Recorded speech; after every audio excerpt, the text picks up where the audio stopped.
Welcome to the horrifier. हर रोज horror का डोज। दिल्ली जयपुर हाईवे पर गोपाल की एक छोटी सी चाय की दुकान थी।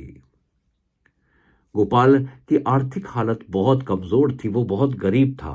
अभी 2 साल पहले ही गोपाल की शादी कांता नाम की एक लड़की से हुई थी। कांता भी अक्सर गोपाल को कोसती रहती कि उनके पास इतने कम पैसे क्यों हैं। अब गोपाल को मानो अपने आप से, अपनी गरीबी से चिढ़ होने लगी थी। वो अक्सर हाईवे में बड़ी बड़ी गाड़ियां देखता और अमीर लोगों को अपनी गरीबी के लिए कोसता। उसे लगता कि अमीर लोग गरीबों का खून चूस चूस कर इतने अमीर बन गए और ये लोग गरीब के गरीब बन गए। एक रात जब गोपाल अपनी दुकान बंद करके हाईवे से जा ही रहा था, तभी उसने देखा एक बड़ी सी महंगी गाड़ी का डिसबैलेंस हुआ, उसका कंट्रोल खराब हुआ और फिर वो गाड़ी पास वाले खड्डे में जाके गिर गई। गोपाल वहां पहुंचा, देखा गाड़ी पूरी पलटी पड़ी है और उसके अंदर एक औरत है जो मदद मांग रही है। मुझे निकालो, मुझे निकालो, मुझे निकालो। उस औरत को बहुत चोट लगी थी, पूरे शरीर से खून बह रहा था।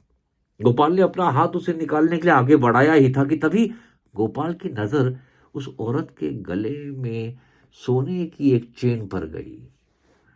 गोपाल के मन में एकदम से लालच आ गया।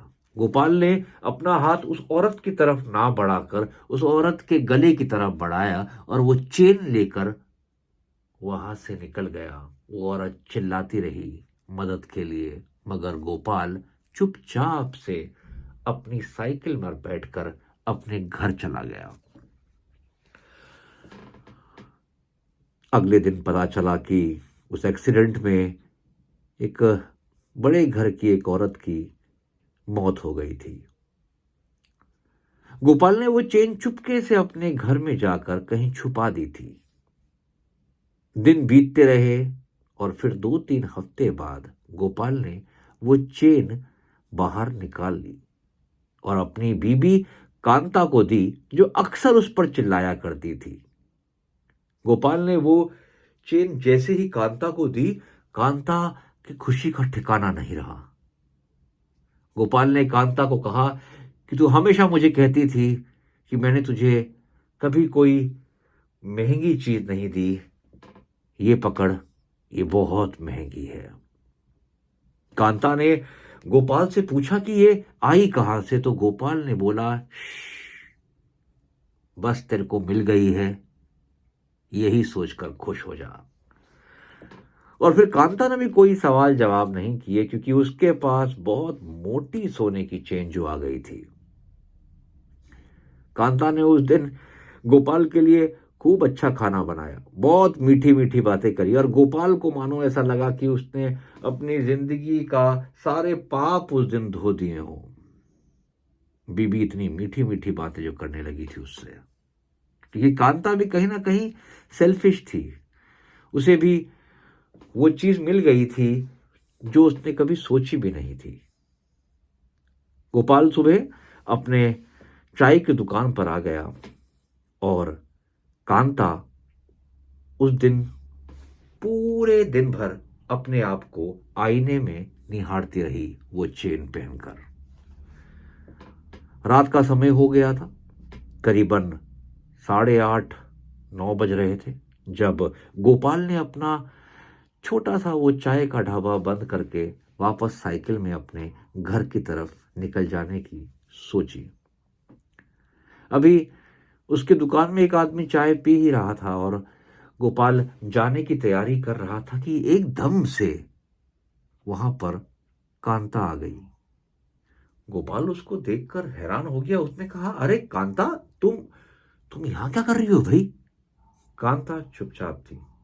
कांता ने उसे अपने पास बुलाया। गोपाल को समझ नहीं आया। कांता के गले में वही सोने की चेन लटक रही थी। जैसे ही गोपाल कांता के पास गया, कांता ने उसका हाथ जोर से पकड़ लिया और चिल्लाई, मैंने तुझे बचाने को बोला था, तू मुझे बचाता तो मैं बच जाती। मैं बच नहीं पाई, अब ना तू बचेगा और ना तेरी औरत।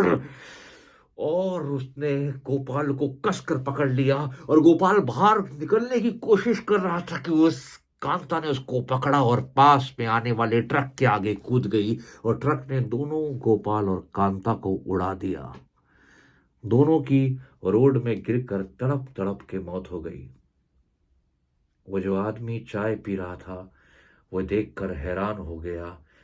ये सब जो उसने अभी देखा था, उसने वो कांता के अंदर की आवाज सुनी थी और वो समझ गया था कि वो कोई और ही थी। वो किसी इंसान की आवाज तो नहीं थी।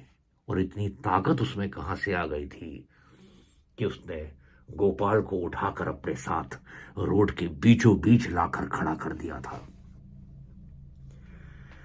इस हादसे के बाद पुलिस वहां पहुंची और फिर कांता के गले में वो चेन देखकर हैरान हो गई, जिसकी कीमत कई लाखों की थी।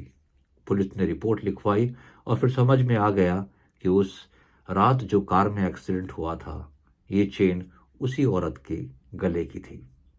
उस आदमी को वो बात याद आई जो उस दिन चाय पी रहा था, कि वो जोर से चिल्ला रही थी, मैं उस दिन बच जाती मगर तूने बचाया नहीं। मैं नहीं बची, अब तू भी नहीं बचेगा और ना ये तेरी औरत। इस हादसे के बाद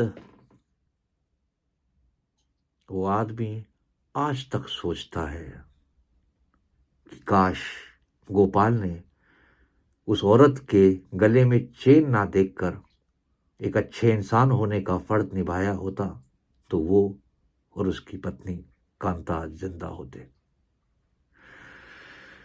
अगर आपको ये कहानी जरा सी भी अच्छी लगी हो तो प्लीज लाइक, सब्सक्राइब और कमेंट जरूर कीजिएगा। इससे हौसला बढ़ता है। Thank you.